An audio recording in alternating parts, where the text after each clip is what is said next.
Some of the other memorable deer that showed up about that time were the albinos. One of the ones that really kind of kicked things off was when we found the albino fawn.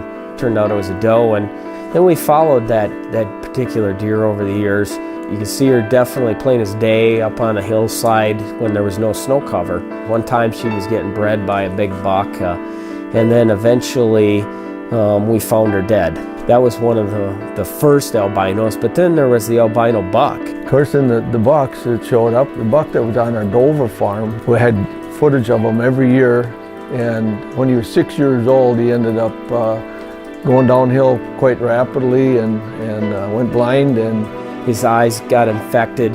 We started to really feel sorry for him. You see what these deer go through, and of course they're subject to predation at that point.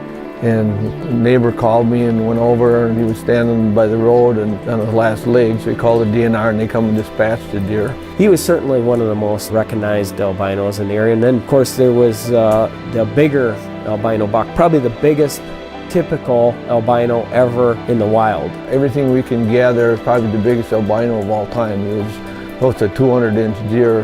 He lived to be 9 years old.